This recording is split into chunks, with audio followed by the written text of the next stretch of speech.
Muy buenas tardes a todas y todos los que nos acompañan de manera presencial y desde la virtualidad a través de nuestros canales. Sean recibidos a este encuentro de estudiantes con el ciudadano Julio César Hurtado Luna y la comunidad del Centro Universitario de los Lagos. Para dar inicio, les solicitamos de la manera más atenta mantener sus dispositivos electrónicos en modo silencio o apagados. El Centro Universitario de los Lagos se complace en ser un espacio que permita la expresión y el diálogo entre la comunidad universitaria de la región Altos Norte. De igual manera, ratificamos nuestra apertura para ser sede de cualquier actividad que fomente el voto informado. A continuación, presentaré a nuestros distinguidos integrantes del Presidium. En primer término, el maestro Ernesto Herrera Cárdenas, secretario administrativo del Centro Universitario, en representación de la doctora Gloria Angélica Hernández Obledo.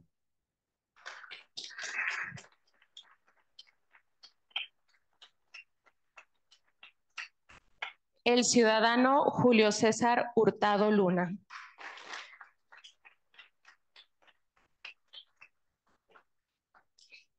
Para este evento vamos a manejarlo en dos partes. Primero va a ser la intervención de cada uno de los miembros del Presidium y en segundo momento un espacio de preguntas y respuestas con la comunidad. Invitamos al maestro Ernesto Herrera Cárdenas, secretario administrativo, para que nos comparta unas palabras de bienvenida. Muchas gracias. Muy buenos días tengan todas y todos ustedes. El día de hoy el Centro Universitario de los Lagos se complace en recibir a Julio Hurtado, quien es el candidato de la coalición Fuerza y Corazón por Jalisco, que está haciendo pues lo propio él quiere llegar a ser diputado local. Él quiere representar a nuestra circunscripción en el Congreso del Estado. Y pues bueno, yo creo que es una magnífica oportunidad para que le pregunten, para que se enteren de manera muy concreta cuáles son las propuestas que su coalición, los partidos que lo postulan, han hecho, cuáles son los diagnósticos que han hecho de aquí de la región y cómo eso se puede traducir en propuestas concretas en el Congreso del Estado. Creo que ya hemos tenido la visita de prácticamente con ellos terminamos todas las corrientes que están compitiendo por el voto. Pensamos nosotros como centro universitario que es importante debatir las propuestas, es fundamental que ustedes conozcan de viva voz de los candidatos qué es lo que están proponiendo, porque es el lugar de la reflexión. La universidad es el espacio de la reflexión, es el espacio del análisis y pues bueno, no quisiera extenderme mucho, creo que es una contribución importante a la formación ciudadana de nuestra región y en esos términos quisiera dejarle el uso de la voz ya a nuestro invitado del día de hoy. Muchas gracias. Ahora cedemos el micrófono a nuestro invitado, el ciudadano Julio César Hurtado Luna.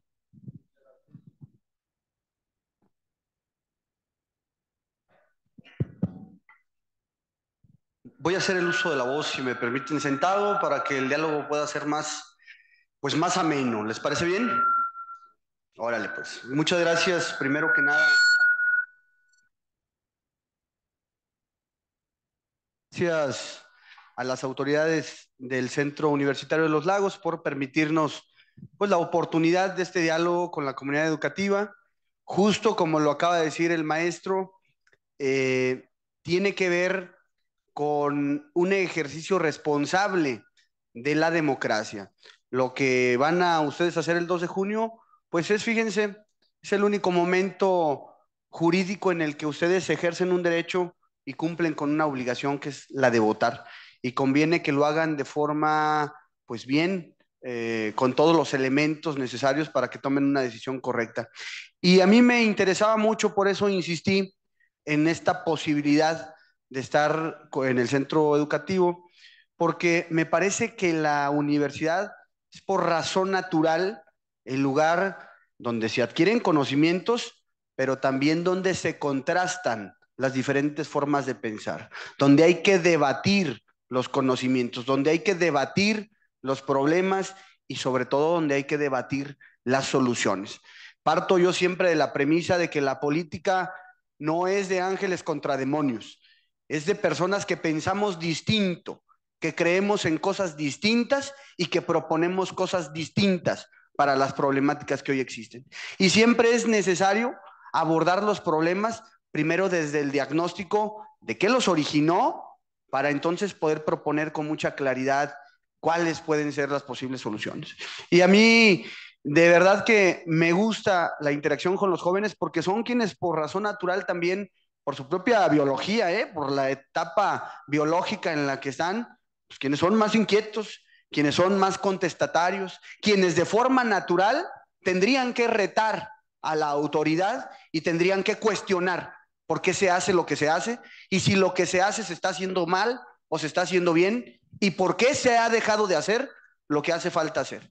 Y me parece entonces que será mucho más interesante el diálogo si es fluido, si es de ida y vuelta. Quiero hacer una apertura general con los diagnósticos de los problemas que yo hoy percibo y luego, si les parece bien, abrimos el diálogo como aquí ya se nos mencionó. Primero quiero decirles quién soy yo. Yo soy un joven originario de Unión de San Antonio. Bueno, ya no estoy tan joven, ¿verdad? Como ustedes, pero todavía me siento muy joven. Eso es buena señal. Tuve la oportunidad de incorporarme a la política casi de forma natural. En mi casa, mi padre se dedicó también a la política y de ahí aprendí, de ahí me apasioné, de ahí conocí el mundo partidista y político y de ahí aprendí casi todo lo que sé y lo que soy desde el punto de vista político. Me involucré en el PAN porque en el PAN era en el partido que mi padre militaba, conocí su doctrina, conocí su ideología y me enamoré de lo que postula el PAN. Por eso me afilié en cuanto pude al Partido Acción Nacional. Y desde muy joven participé en política, participé primero en actividades sociales, me incorporé a una asociación civil en la cual nosotros lográbamos gestionar recursos de diferentes instancias de gobierno para atacar problemáticas de las zonas más vulnerables, problemática de vivienda, problemática en el campo. Después, cuando hubo oportunidad de meterme a la política ya formal, participé para encabezar los espacios juveniles del partido, porque en el PAN hay un área especializada en jóvenes, como las hay en todos los partidos. Y fui dirigente juvenil en mi municipio. Y después, a muy corta edad, a los 24 años, muy joven, tuve la oportunidad de ser candidato por primera vez a un cargo de elección popular como candidato a presidente municipal. Y fue todo un reto, porque como naturalmente ustedes sabrán, pues pocos confían en los jóvenes. No, pues qué va a saber si apenas está enseñando, si apenas está estudiando, si apenas está aprendiendo. Y tuve un reto importante para lograr acreditar que no está peleada la juventud con la capacidad, que no está peleada la juventud con la talento para hacer las cosas. Y finalmente fui a una elección muy complicada en la que gané por un margen de muy, muy cerrado. Yo gané mi primera elección con un poquito más de 100 votos. Imagínense, pues a veces las elecciones de la dirigencia, a lo mejor de la FEU, se ganan con esas diferencias. Imagínense dirigir un municipio cuando tu margen de triunfo fue tan menor. Pues llego yo con un escenario un poco adverso, porque no la mayoría, porque en esa ocasión participamos 3 o 4 opciones, no la mayoría había votado por mí.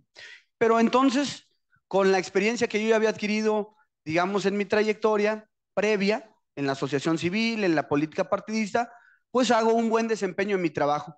Me toca en el 2018 estrenar la ley de la reelección para los cargos de presidente municipal, participo y en esa elección pues logro hacer una diferencia importante respecto a mi primera elección. Fíjense, yo la primera elección la gano con menos del 1% y la segunda elección la gané con el 70% de los votos. Lo que quiere decir que, bueno, pues el desempeño de mi trabajo como presidente logró convencer a una gran cantidad de gente. Luego en el 2021 participo en la Diputación Local, un cargo que hoy ostento y en el cual pretendo continuar. ¿Por qué quiero continuar representándolos desde el Congreso? Porque hoy me preocupan varias cosas que suceden en el país, como creo que a muchos de ustedes les preocupan. ¿Cuál? Inseguridad. Es el primer tema que me preocupa a mí y seguramente nos preocupa a todos.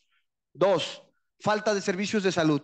Hoy no lo perciben ustedes, porque ustedes están jóvenes. La mayoría no creo que esté enfermo de nada. Pero pregúntenles a las personas mayores de 60 años qué es lo que más les preocupa hoy. Pues ir al doctor y que no haya, ir al doctor y que no haya medicamento. Tres, el tema de desarrollo económico. Y es un tema que a ustedes les debería preocupar mucho. Miren, quienes están en la universidad son por razón natural quienes aspiran a un mejor futuro. Yo no creo que ustedes estén en la universidad para vivir peor o para vivir en peores condiciones. Aspiran a prepararse, a ser universitarios, a formarse, para que a través de las capacidades que van a adquirir en la universidad, ustedes proveerse de una mejor vida en el futuro. Pero eso va a depender en gran medida de su empeño, de su talento, de su sagacidad, de su ímpetu, pero en gran medida también de las decisiones que en la política se tomen y de cómo esté el sistema para cuando ustedes ingresen a esa etapa productiva de su vida. Luego los jóvenes a veces vivimos distraídos de la política, apáticos a la política. No, hombre, todos son iguales. Y si es que nos enganchamos por las cosas más banales. Hoy México vive un riesgo fuerte porque particularmente hay una opción que propone que banalicemos y superficialicemos la política. Esos que proponen que la política es hacer TikTok y hacer canciones muy pegajosas, esos son los que a veces han logrado despertar el interés de los jóvenes, pero me parece que de mala manera. ¿Por qué? Porque la política es una actividad muy importante. La política es una actividad muy seria y muy profunda. En la política se toman las decisiones, jóvenes, de cuando ustedes salgan de la universidad, si van a contar o no van a contar con la posibilidad de un buen empleo. Si ese empleo les va a garantizar un sueldo suficiente para que puedan mantenerse ustedes y si es que sueñan tener una familia. Si cuando salgan el sistema jurídico va a permitir que ustedes puedan adquirir una vivienda, si va a permitir que ustedes tengan servicios de salud. Ahí en la política, lo que hacen los políticos determina eso. Las decisiones que toman los políticos determina el modo y la posibilidad de vida que tienen todos los ciudadanos. Por eso es tan importante que quienes van a dirigir la política, quienes van a tomar las decisiones, pues no sea gente improvisada. En este país ya hemos tenido algunos ejemplos. Han llevado a ser gobernadores a exfutbolistas en este país y hoy vean esos estados cómo están tronados. Imagínense llevar a gente porque hace buenos TikTok o porque trae colores muy fosforescentes en su atuendo. Me parece que es una forma muy banal de hacer política. Por eso hoy yo lo que vengo a invitarlos a que sean muy reflexivos, a que sean muy profundos. Yo que he hecho desde muy joven, asumí y entendí por una influencia directa de mi padre que la política es una actividad muy seria para dejársela solo a la clase política, que esa clase política debe estar en constante renovación, pero que no se va a renovar sola, que esos espacios, que esas dudas, que esos cuestionamientos que ustedes tienen, que esas necesidades de soluciones, nadie va a venir a proponérselas si ustedes no las toman en sus manos. Luego los jóvenes dicen, pues diarios son los mismos, pues métete tú para que no sean los mismos, pues participa, pues involúcrate, pues acércate, pues infórmate para que no sean los mismos. Y hoy vengo, además de tener este diálogo, a invitarlos a que participen, a que se informen, a que se documenten, porque, insisto, voy a regresar, creo convencidamente que la política no es de ángeles contra demonios, es de gente que piensa de forma diversa. ¿En qué creemos nosotros? Por ejemplo, para empezar a abordar la problemática. Hoy, la principal crisis que vive este país y esta región es la de inseguridad. Es la de la inseguridad. ¿Y no es un asunto nuevo? Claro que no. Oigan, que si Calderón y que si Fox y que... No, pues regresémonos hasta el Génesis. Desde Adán y Eva existe el bien y el mal, ¿sí es cierto o no? Pues claro. Claro que siempre ha existido el bien y el mal, pero cada gobierno tiene su responsabilidad en un momento específico de la historia. Y hoy querer culpar a Calderón de lo que sucede hoy, pues me parece que es incorrecto. Hoy elegimos un gobierno para que dé soluciones hoy. Claramente hay problemas complejos que requieren soluciones complejas y contundentes, pero por ejemplo no estamos de acuerdo, absolutamente no estamos de acuerdo en que la política de seguridad la guíe abrazos y no balazos. ¿Ustedes creen conscientemente que con abrazos entenderán los delincuentes? ¿Quién es estudiante de Derecho aquí? Varios son estudiantes de Derechos. ¿Ustedes creen que creamos un código penal para mandarles abrazos a los delincuentes? Pues no. Por eso tenemos un código penal y un código de procedimientos penales, y por eso tenemos una Fiscalía General de la República, y por eso tenemos una policía investigadora, y por eso tenemos un centro de readaptación social. Es decir, nos dimos una constitución y nos dimos leyes para que se cumplieran. ¿Qué hace falta entonces para solucionar el problema de la inseguridad? ¿Balazos? No, hace falta aplicar la ley. Porque, déjenme les digo una cosa, esa es la gran mentira, esa es la gran farsa que nos ha hecho creer Morena, que o somos chairos o somos fifís, o somos buenos o somos malos, o somos ricos o somos pobres, o abrazos o balazos. No es cierto, no es cierto. La política y la vida social no es fascista, esa es una forma fascista de pensar. O estás conmigo o estás contra mí. No es cierto, no estoy contigo y planteo esta solución. Eso es lo que venimos a hacer a la universidad, a debatir las ideas. Bueno, pues no creo que la solución sea abrazos, balazos, no creo que la solución sea abrazos, pero tampoco creo que nos tengamos que ir al otro extremo de los balazos. Tampoco se trata de eso. ¿Cuál es la solución? La aplicación de la ley, el respeto a las instituciones, el que tengamos policías seguras y confiables, en que la policía haga su trabajo, que detenga a los delincuentes, los ponga a disposición de los ministerios públicos integren carpetas de investigación de forma correcta, los consignen al juez y que el juez los sentencie, y que con sentencia cumplan su sentencia en la cárcel. ¿Saben hoy qué propone Morena? Que con becas, que con abrazos, que llamándolos, que para que su abuelita, los voy a acusar con la abuelita. ¿Sí escucharon al presidente? ¿Por qué hago referencia a los dichos del presidente? No es porque sea un tema gracioso. Les voy a decir por qué. Porque el presidente, aparte de ser el que todos los días agarra el micrófono y da una conferencia mañanera, es el jefe supremo de las Fuerzas Armadas. Es quien dirige este país. Es el primer obligado a cumplir y hacer cumplir la Constitución. Imagínense que el primer obligado a que este país funcione es el primero que renuncia a su obligación. Pues imagínense qué creen que van a hacer los militares que andan en la calle o los guardias nacionales. Pues si el presidente dice que abrazos, pues nosotros démosle la vuelta, ¿verdad? Pues por eso no han hecho su trabajo. Que creo también que en el Estado no se ha hecho el trabajo, en el Estado gobierna Movimiento Ciudadano. ¿A ustedes les da seguridad ver a la policía estatal? A la policía de los negros.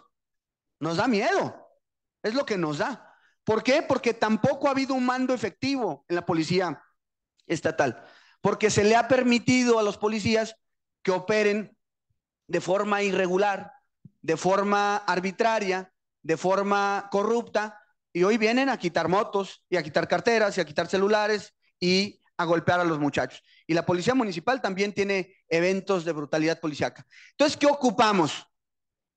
Pues ocupamos policías fuertes, ocupamos policías tecnificadas, ocupamos utilizar eso que hoy se nos da de forma natural casi para todo. Es impensable que hoy utilicemos la inteligencia artificial hasta para hacer la tarea, ¿no la utilizan? Hasta para la tarea la utilizan. ¿Y cómo no vamos a poderla utilizar? Bueno, algunos que no, pues, pero muchos la utilizan. La inteligencia artificial está en todos los ámbitos de la vida pública hoy, de la vida social. ¿Y cómo es posible que no la hayamos utilizado a estas alturas? ¿A alguien le parece lógico, un ingeniero en sistemas? ¿Le parece lógico que hoy no utilicemos la tecnología para ubicar y detener a los delincuentes? Pues eso habla de una renuncia a lo que se puede hacer, de una falta de voluntad, porque además en la ley ya está. ¿Qué propongo yo como diputado? Primero, les quisiera decir que hay varios aspectos que nos tocan a diferentes autoridades, porque luego es bien fácil que queramos ganarnos el aplauso fácil de los electores y vengamos a prometer o a comprometernos a cosas que ni están a nuestro alcance. El Estado se divide en tres poderes: el ejecutivo, el legislativo y el judicial. El legislativo, que es al que yo aspiro a participar, es un poder que se integra de forma colegiada. En el Estado lo integramos 38 diputados. Y esos 38 diputados tenemos dos funciones fundamentales. Una, crear, derogar o modificar la ley. Esa es la cuestión legislativa. Digamos, es la esencia natural del legislador. Y la otra es la aprobación del presupuesto. El presupuesto es una facultad exclusiva de los diputados. Nadie más lo puede aprobar. No le toca al Poder Judicial, no le toca al Poder Ejecutivo, le toca al Poder Legislativo decidir en qué se gasta el dinero de los impuestos de todos. Bueno, en esas dos funciones, en la combinación de esas dos funciones es donde está la esencia del quehacer legislativo. Y en otra que es fundamental, la de ser parlamentario. ¿Qué significa ser parlamentario? Ir a hablar en el Congreso, ir a hablar, ir a posicionar, ir a posicionar los temas importantes, las crisis y abordar las posibles soluciones. Y por eso considero también importante que reflexionen. Hoy quienes participamos en este espacio, fíjense, yo vengo de un foro que organizó la UNIVA y me dio mucho lamento que el candidato de Movimiento Ciudadano no se presentó al foro. Y hace 2 semanas estuvimos en otro debate y tampoco se presentó. Imagínense un diputado que aspira a representarlos y que su mayor herramienta es la de hablar y le da miedo hablar. Híjole, pues andamos en serias complicaciones. Bueno, entonces les decía, estos 3 poderes integran el Estado y al legislativo nos toca eso. ¿Qué propongo yo desde el legislativo? Hoy la ley está hecha y le faltarán ajustes muy menores. Yo propongo en principio que los ejecutivos, que los que son encargados del mando policiaco, cumplan con su obligación y que nosotros, los legisladores, los dotemos de mayor presupuesto para que puedan hacer ese trabajo. Hoy les voy a hablar de lo que ha sucedido con el presupuesto de seguridad. A nivel federal, acabaron los recursos que iban a las policías municipales. Por eso hoy vemos poca policía municipal, poco capacitado y poca actuante la policía municipal. Y el recurso que hemos destinado a las policías estatales tampoco ha sido, digamos, bien aplicado. Lo que propongo es que le pongamos más recursos. Pero ¿qué propongo adicionalmente? Creo que desde el ámbito municipal se pueden hacer muchos esfuerzos y aquí es donde me parece importante que ustedes reflexionen. Miren, hoy vemos tragedias presupuestales que a veces no nos damos cuenta, no las percibimos si no vienen a cernirnos la conciencia. Hoy vean Lagos. ¿Quiénes son de Lagos? Levante la mano, ¿quiénes son de Lagos? ¿Quiénes vienen de municipios, pues digamos, de este distrito? ¿Sí saben qué municipios integran el distrito? Ojuelos, Lagos, La Chona, San Juan, Unión, Teocaltiche y Villa Hidalgo. ¿Quiénes son fuera de Lagos de esos 6 municipios? ¿Ok? ¿Y quiénes son de municipios fuera del distrito? 3, 4, muy bien. Bueno, Lagos, me voy a referir a Lagos porque la comunidad es mayoritariamente de Lagos. Hoy en Lagos yo veo problemas fuertes.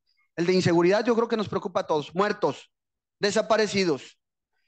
¿Saben cuál es otro problema grave de Lagos de Moreno? La ausencia de autoridad. Hoy no hay autoridad para nada. Es triste ver un municipio de contrastes, un municipio donde el centro de la ciudad es motivo de orgullo y de presunción internacional y que se vayan a 5 o 10 cuadras a las huertitas y es motivo de vergüenza nacional.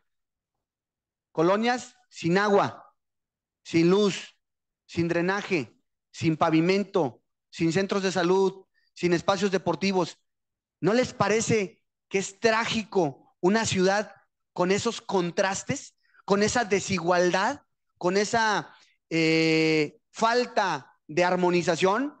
Porque estamos de acuerdo, claramente todos estamos de acuerdo en que nos gusta ver el Lagos, el centro de Lagos muy bonito, pero no nos gustaría tener agua en la llave, no nos gustaría tener una patrulla en la colonia, no nos gustaría tener un parque, no nos gustaría tener acceso a calles en mejor estado. Y quiero decirles que esa es la función justamente de las autoridades, tomar las decisiones que puedan poner equilibrio a esas desigualdades. Hoy, por ejemplo, otro tema importante que seguramente a ustedes les afecta directo, tema de transporte público. El tema de transporte público es un asunto que no había sido tocado en esta ciudad desde hace 20 y tantos años. Desde hace 20 y tantos años no había habido una inversión en transporte público. Yo como diputado fue una de las prioridades que me llevé y quiero decirles que me siento muy satisfecho de mi trabajo porque hemos iniciado esa renovación del transporte. Estoy convencido que está a medias y que ese a medias ha provocado que algunas rutas funcionen peor de como estaban, así con esa claridad. Bueno, ¿qué pasó? Y les quiero platicar la historia muy rapidito. El transporte público antes funcionaba bajo un esquema de que cada dueño de su camión se subía al camión, le daba y tantas vueltas como alcanzara el dueño del camión. Migramos a otro esquema de empresa, ruta empresa, donde se asociaron varios dueños de camiones, se hizo una empresa para que la ruta funcionara mejor. Y hubo empresas que se modernizaron muy bien, como la de Cristeros a Cañada, a Vistahermosa, como algunas de Granadillas, como algunas otras rutas que metieron camiones nuevos. Pero hubo otras que quedaron en la tragedia total, como la de la prepa, como la del plan, como la de Indeco, que le quitaron camiones en vez de ponerle más y hoy pues llegan en intervalos más distantes de tiempo. Yo sé que hace 2 o 3 días, por la urgencia de votos, por la urgencia de quedar bien, el municipio ya metió 2 camiones y que bueno, me da mucho gusto que siquiera unos 15 días antes hagan su chamba. Pero la verdad es que ellos han sido los que han complicado la solución del transporte y les voy a decir por qué. Ya les dije qué función me toca a mí, asignar presupuesto. ¿Saben cuánto conseguí de presupuesto para Lagos de Moreno para que compráramos camiones? 50 millones de pesos. Pareciera ser que es bien fácil, pero ir a pelear 50 millones de pesos para la ciudad de Lagos no es tan fácil. No es tan fácil que habían pasado 20 y tantos años sin que se invirtiera un solo centavo en el transporte público. Bueno, yo conseguí 50 millones. Hay parte de ese dinero que no se ha aplicado por las complicaciones administrativas que el ayuntamiento puso. Hoy, ¿qué creo? Creo que es necesario que yo que le sé, que ya conozco el camino y que además demostré voluntad y ganas de hacerlo, pueda continuar con una segunda etapa para que esas rutas que hoy están funcionando de forma intermitente puedan quedar concluidas. Es uno de los temas centrales en los que voy a trabajar. Otro tema central en lo que voy a trabajar, tema del agua, que ahorita abordaba como problemática general. ¿Qué creo? Que hoy el agua y el medio ambiente van de la mano. Y me parece muy importante que los jóvenes se interesen en esto, porque son los que más van a sufrir si no actuamos hoy. El día cero ya llegó, ¿eh? El día cero es cuando ya no hay agua en la llave, cuando tardan 8 o 10 días en abastecerte a la casa de agua y ya llegó. Y si no ponemos decisiones que reviertan el problema de medio ambiente y de abasto de agua, nos va a afectar a ustedes. Bueno, ¿qué hemos hecho en esta legislatura? Hace 6 meses aprobamos un delito que no existía en el Código Penal del Estado, que se llama ecocidio. ¿Qué significa este delito? Que aquel que deforeste de forma indiscriminada más de 5 hectáreas sin ponerle equilibrio al medio ambiente va a ser sujeto de privación de la libertad. Es decir, nosotros propusimos y aprobamos que quien deforeste, como lo han hecho de forma indiscriminada por la región, para plantar agave, lo vamos a meter al bote.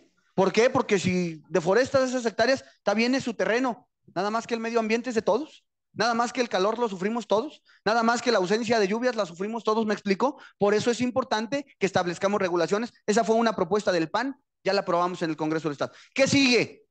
Que quien está en el Ejecutivo la aplique, porque nosotros ya hicimos nuestra tarea de aprobar la ley. Ahora, ¿cuál falta? Que el gobernador haga su tarea y aplique la ley, que no se dejan corromper. Pues es bien importante que entendamos qué función le toca a cada quien. ¿Qué propongo adicionalmente? Que obliguemos también a los ayuntamientos, porque hoy hay una irresponsabilidad de gobiernos municipales. Imagínense ustedes que el gobierno municipal de Lagos, sí, ese fosforescente, ese de las canciones pegajosas, ese de la combi pintadita, ese gobierno municipal de Lagos se ha gastado casi 30 millones de pesos en hacer conciertos en la plaza, mientras hay tuberías de agua rotas que tiran más de la mitad del agua en la ciudad. Razón por la que no llega el agua a la llave. Que se ha gastado 200 millones en cambiar el adoquín viejo que había en el malecón por pórfido nuevo, 200 millones, mientras hay colonias de Lagos que viven en tierra, ahora que llueva, en charcos, que no tienen drenaje. Me parece que es importante que reflexionemos la decisión que los gobiernos han tomado. Es importante que cuestionemos al gobierno. ¿Cuánto gastó? ¿Por qué lo gastó? ¿Cuál fue el razonamiento para gastar eso? Y luego, el tema de seguridad pública, que es el tema que queremos abordar. Bueno, la federación, ya dije, no estoy de acuerdo con ese tema. Creo que hace falta un tema de aplicación de la ley. Pero en el ambiente municipal también es necesario que se tomen decisiones. ¿Cuáles? Las de prevenir. Y prevenir tiene que ver con reforzar la presencia de policía municipal. También los policías municipales bien capacitados, bien adiestrados y bien pagados pueden hacer un trabajo de prevención. Pero también hace falta que creemos espacios deportivos. ¿Ustedes conciben que en Lagos, una ciudad de 180,000 habitantes, tengan una deportiva? ¿No les parece grave? Una deportiva en buen estado. Hay por ahí otras canchitas, pero deportivas hay una, que es la que está en el Félix Ramírez Rentería, nada más. Bueno, no, a mí me parece que es grave, que es muy grave, y que el deterioro de las instalaciones deportivas que hay en todo el municipio es justamente la razón de la falta de prevención. Miren, si hubiera espacios deportivos en buen estado, si hubiera espacios culturales en buen estado y además, digamos, dispersos por la ciudad, enfocados en las zonas de mayor necesidad, podríamos abatir y prevenir. ¿Prevenir dónde? Con los niños, con los adolescentes, no con ustedes, ¿eh? Ustedes ya en este momento tienen un juicio bien formado, gracias al esfuerzo suyo y de sus padres de mandarlos a la universidad. Ya entienden bien la diferencia entre el bien y el mal. Si ustedes quieren encauzar al lado negativo de la sociedad, es por decisión propia. Pero hay jovencitos, hay niños en esta etapa de formación que todavía no tienen esa preparación y esa madurez mental. Y si no les generamos la posibilidad, ¿hay psicólogos aquí? Ah, bueno, los psicólogos me van a respaldar, espero, que hay una etapa de formación mental. Y esa etapa, pues se alcanza de perdido a los 15, 16 años. Si antes de eso nosotros no orientamos de forma adecuada, no cuidamos de forma adecuada, pues ya después es muy difícil corregir. Y entonces en esas etapas de formación, con los jóvenes, con los adolescentes, hay que trabajar muy fuerte en el deporte, en la cultura, en las artes, en la educación, en los valores. Y después de esa etapa, ya hay un juicio formado para decidir qué queremos hacer. Pero antes de esa no. Por eso también es tan peligroso la permisibilidad educativa que han resuelto desde otras trincheras. Pero para regresar al tema de la seguridad, entonces hay que prevenir con deporte, con cultura, con artes. Hay que prevenir también con alumbrado público. Oye, es que está bien inseguro el ayuntamiento. Es que a mí no me toca. Oye, cabrón, digo, perdón por mi español. No te tocará. Es que estoy entre jóvenes y creo que el diálogo así nos permite mayor interacción. No te tocará poner una luminaria en ese camino por donde pasan los universitarios y está oscuro y las muchachitas, las jovencitas, las estudiantes pueden ser sujetas de un cuate que esté ahí escondido entre la maleza y les haga algún daño. Claro que te toca, esa es responsabilidad del ayuntamiento. No te tocará mandar una patrulla a las entradas y salidas de los horarios de la escuela. Claro que te toca, pues entonces ¿a quién más le toca? ¿Qué quieres que te manden el ejército a la escuela? Pues no, le toca una patrulla de la policía municipal. Esos aspectos nos los debemos cuestionar y debemos exigírselos al gobierno. Yo tuve, insisto, la fortuna de ser presidente municipal de la Unión, he sido diputado y creo que más que lo que yo pueda hablar con ustedes, la evidencia de mi trabajo es reflejo de lo que yo soy, de lo que yo creo y de lo que yo hoy puedo. Jóvenes, para dejar el asunto de la política municipal, quiero alertarlos de un asunto de mucho mayor relevancia, porque miren, a veces nos perdemos en el problema de mañana y en el problema del momento. Hoy este país vive un reto importante, un reto mayor. Hoy, en la elección del 2024, se va a definir, siempre cuando nos dicen esto, decimos, ay, qué exagerado. En el 2024 se juega el futuro democrático de esta patria. Se juega el futuro de libertades o de régimen de esta patria. El proyecto que hoy encabeza este país, en 6 años, ha intentado destruir lo que construimos durante muchos años. ¿Qué significa la democracia? La democracia, para quienes sean estudiantes de ciencias sociales, de derecho, de política, la democracia es el sistema político a través del cual los gobiernos son electos por la mayoría del pueblo. Eso significa la democracia. Hay otros sistemas de gobierno, el autoritarismo, los reinados, los principados, la teocracia, hay muchos. Pero nosotros vivimos en un estado democrático porque históricamente, en el paso de las etapas de la historia del ser humano, se ha demostrado que aunque es un sistema deficiente, es el mejor de todos. Bueno, pero hoy ese sistema democrático está en riesgo. ¿Por qué? Porque ese sistema democrático lo sostienen instituciones como el Instituto Nacional Electoral, que es el órgano que organiza las elecciones y decide quién ganó. Ustedes no van a creer lo que les voy a platicar, pero imagínense que antes del 94, no, un poquito antes, En este país organizaba las elecciones el gobierno. El gobierno. Imagínense a Tecutli poniendo aquí a quien organice la elección. ¿Creen que la va a perder? Pues no. Pues ellos van a decir cuántos votos recibió y cuántos uno y cuántos otro. Pues no la iba a perder. Imagínense a Morena a nivel nacional decidiendo quién va a estar en la casilla, quién cuenta los votos y quién decide finalmente si ganaron o perdieron. ¿Creen que la iban a perder?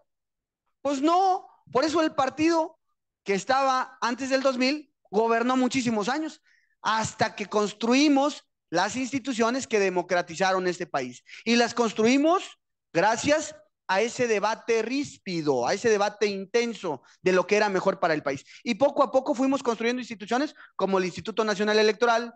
Luego, cuando llega el PAN a gobernar, el Instituto Federal de Acceso a la Información Pública del Estado, que nos da acceso a conocer en qué gasta el gobierno. ¿Por qué creen que sé cuánto se gastaron en el malecón? Porque hoy hay un instituto que nos garantiza que le preguntamos al gobierno y nos tiene que contestar. Porque construimos entre todos instituciones que nos garantizan a los ciudadanos tener libertad. Bueno, pues esas instituciones hoy se ven amenazadas. Por eso es que hemos decidido también ir en una coalición, ¿eh?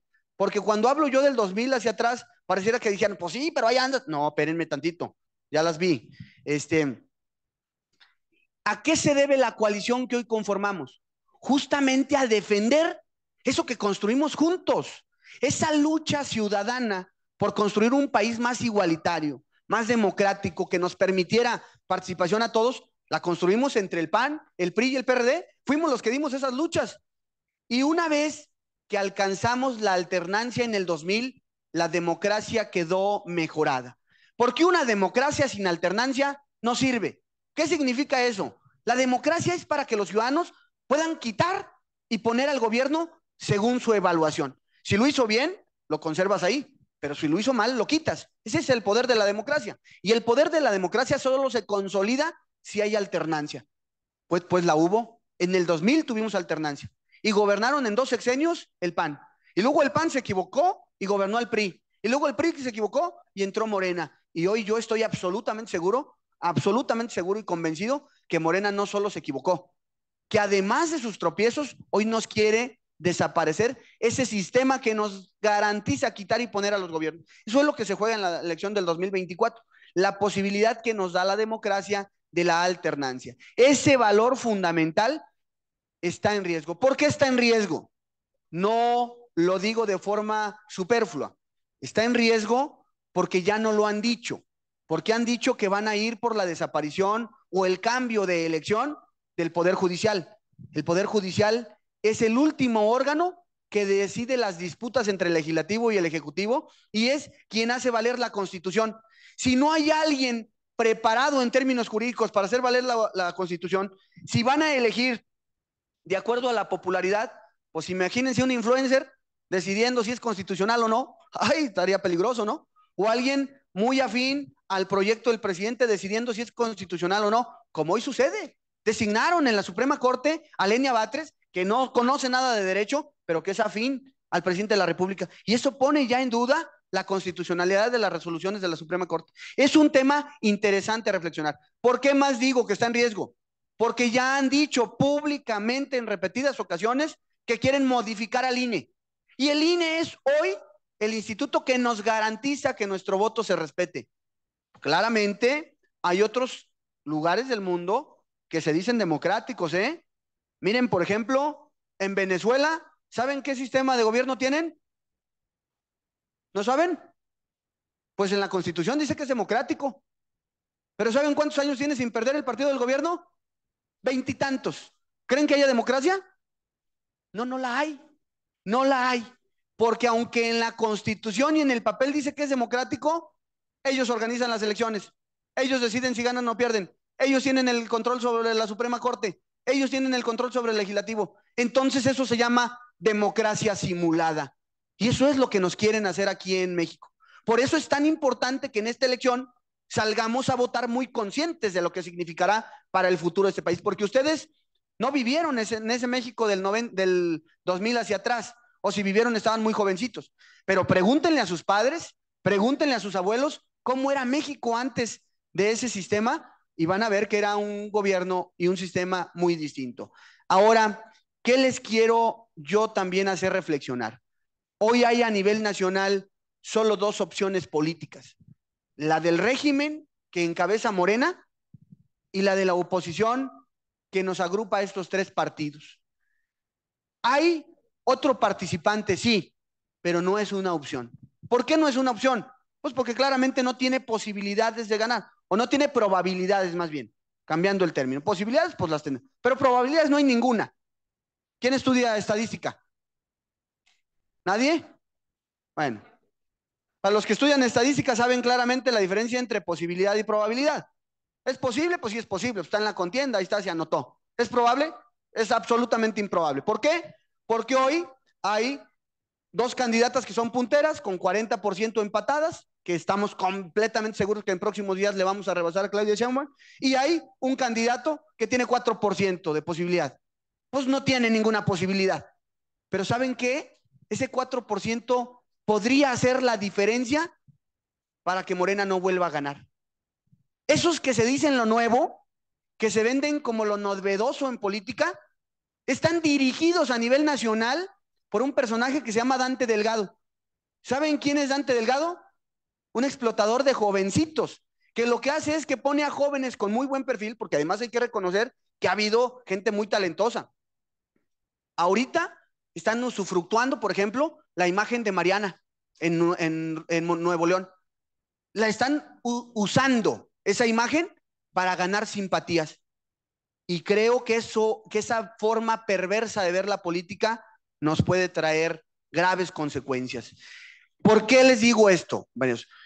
Porque quien dirige Movimiento Ciudadano a nivel nacional es un político de lo más viejo que tiene este país. De vida biológica debe tener arriba de 80 años el señor. Pero fue gobernador de Veracruz. Estuvo en la cárcel por corrupción y pasó una pena por corrupción. Ha estado en el PRI, en el PRD, en Convergencia, en Movimiento Ciudadano, ha estado en Morena. ¿Tendrá algo de nuevo un sujeto de esos? No, hombre, pues es de lo más traqueteado, de lo más correteado en la política de este país. Y él es quien dirige el partido que se vende como lo nuevo.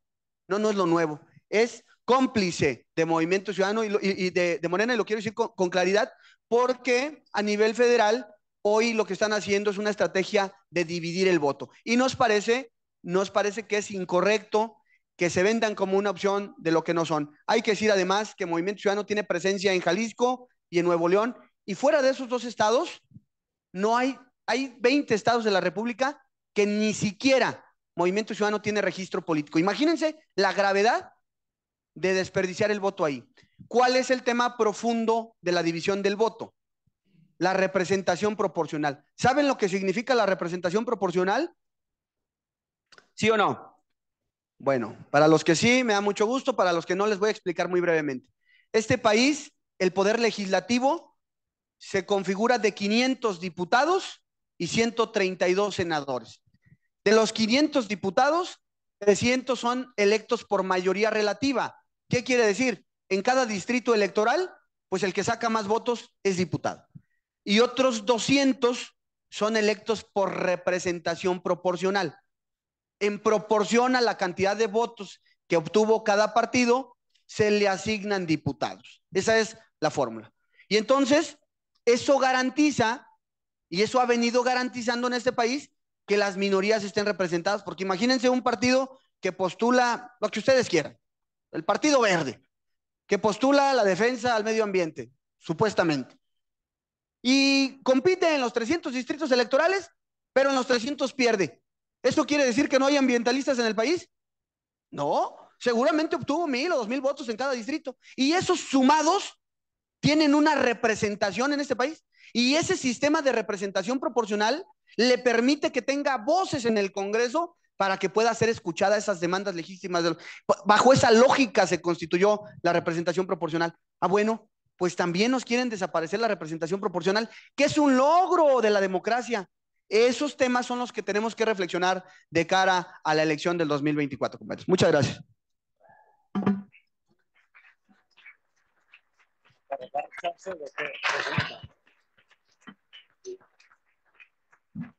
Por razones de tiempo, a continuación daremos inicio a la sesión de pregunta y respuesta, dando oportunidad a una sola pregunta y después abrimos el micrófono para el candidato.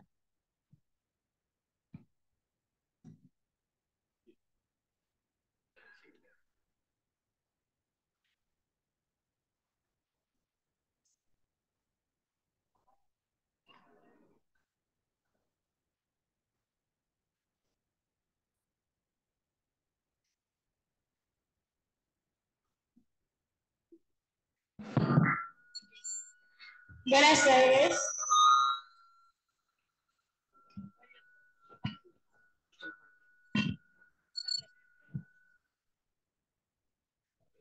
Buenas tardes. Disculpe que no me levante de mi lugar, pero pues, ajá. Soy originaria de Ojuelos de Jalisco. Tuve la oportunidad de asistir a un meeting en el que usted estuvo presente junto con Julio Escalante. En ese mismo meeting tuve algunas cuestiones, las cuales pues se las presento a continuación. Aclarando que no soy simpatizante de ningún partido político, desearía saber cuál es el objeto de recordar siempre los errores de cada uno de los partidos políticos. Creo que todos aquí conocemos las mañas de todos y cada uno de los candidatos y alegando también de los partidos políticos. Y quisiera yo resaltar lo siguiente. Lo que realmente nos interesa de cada candidato es escuchar sus propuestas a través de ellas formar un criterio para saber por qué debe representarnos. Entonces, le cuestiono a usted, ¿cuál es el objeto de recordar cada uno de los errores de cada partido político o de cada candidato?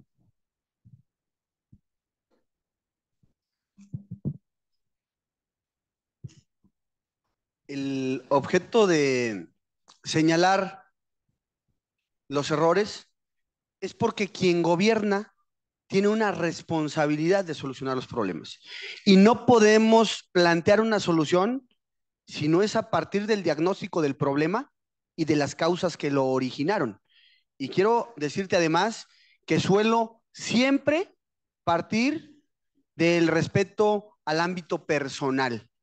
No hago críticas de tipo personal, hago críticas de decisiones públicas. ¿Qué critico? A mí me interesa por qué invirtieron o no invirtieron el dinero en lo que se necesitaba. Me interesa por qué han atendido o no atendido la seguridad. ¿A qué se debe también la falta hoy, por ejemplo, de atención de la seguridad, de atención de los servicios básicos? Porque en las decisiones de gobierno están las respuestas a los problemas. Y para mí es importante que conozcamos cuál es la situación y qué los ha provocado. Claro que es importante señalar, y esa es la importancia, desde mi perspectiva, de señalar los errores. Porque, por ejemplo, te voy a poner un ejemplo, solo uno. La salud. O te voy a poner dos. El segundo me parece más interesante hablando de Ojuelos de Jalisco. La salud. Hoy vivimos en un sistema de salud pública colapsado. Colapsado. Vayan al hospital, usted está muy jovencita, a lo mejor no tiene necesidad hoy, pero si sus padres o sus abuelos van al hospital, no hay doctor, no hay medicamentos, no hay tratamientos. Eso atiende a una mala decisión de gobierno, a que desaparecieron un fondo que se llamaba Seguro Popular y que ese fondo atendía esas necesidades de las personas con bajos recursos para atenderse en un hospital privado. Entonces, ¿por qué criticamos la decisión? Porque esa decisión es la consecuencia del problema que hoy tenemos. Y entonces no podemos plantear una solución si no es a partir del diagnóstico del problema. Otro tema, el campo. Hoy tú que eres de Ojuelos, sabes que el campo está completamente atravesando una crisis profunda. Allá siembran maíz, siembran frijol, son frijoleros de tradición, pues, de agricultura. Hoy el campo vive una crisis profunda. Otra vez, ¿a qué se debe? A una mala política en materia de decisiones de comercio internacional, a que abrieron la frontera a la importación de productos como leche, carne, maíz, frijol, cuando nosotros nos ponemos a competir contra otros productores internacionales en los que claramente no estamos en igualdad de circunstancias, pues dejamos a nuestros productores en desventaja, digamos, en el mercado. Hay una competencia desleal. Bueno, hay que señalar cuál es la causa. Acompañada de esa causa de mala decisión de política exterior, desaparecen 29 programas que apoyaban al campo. Pues claro que tenemos que señalar que ese es el origen del problema. Y entonces, a partir de ese problema, ¿qué hace falta? Pues cambiar nuevamente la política internacional, reasignar los recursos al campo. Y entonces, eso es lo que me parece importante. Pero yo te diría que en todos los partidos, en todos, yo veo elementos muy capaces, elementos muy solventes en cuanto a capacidades técnicas y políticas. Y en todos también, en todos los partidos hay lastres. Yo hoy vengo a hablar por mí, vengo a hablar por mi candidatura, por las candidaturas que hoy estamos participando, por la de Rome Muñoz, que me parece una mujer con las capacidades y habilidades que hoy necesita Lagos de Moreno. Es una mujer con mucha sensibilidad para entender que en vez de gastarse 200 millones en el malecón, pues hay que poner centros comunitarios en las colonias para que atiendan a los niños que andan por ahí solitos, que no tienen... ¿Me explico? Porque en su calidad de madre puede entender mejor la preocupación de las madres, porque me parece una mujer con mucha sensibilidad para entender que está primero que llegue el agua a la casa, para que las madres de familia tengan agua para los trastes, para lavar la ropa, para bañarse, que andar organizando conciertos. ¿Me explico? Me parece que hay que partir de la plataforma política, pero también del perfil de las personas. ¿Por qué? Porque hay otra cosa, hay buenos perfiles en malas plataformas. Yo te diría que en Morena, por ejemplo, yo reconozco que hay buenos perfiles, pero que hoy participan en una plataforma en la que les es complicadísimo votar en contra de lo que les mandatan desde arriba y por eso hoy han tomado malas decisiones. Esa es la razón por la que yo parto siempre de esa temática y en Ojuelos de Jalisco, particularmente tú que eres de ahí, he sido muy insistente porque me parece que un sujeto ha tomado malas decisiones por muchos años y hoy esa es la consecuencia del rezago de Ojuelos. Pero hoy Ojuelos tiene una esperanza, y se llama Julio Escalante.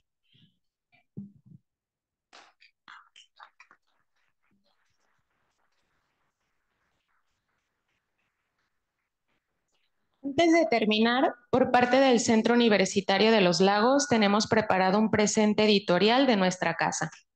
Gracias.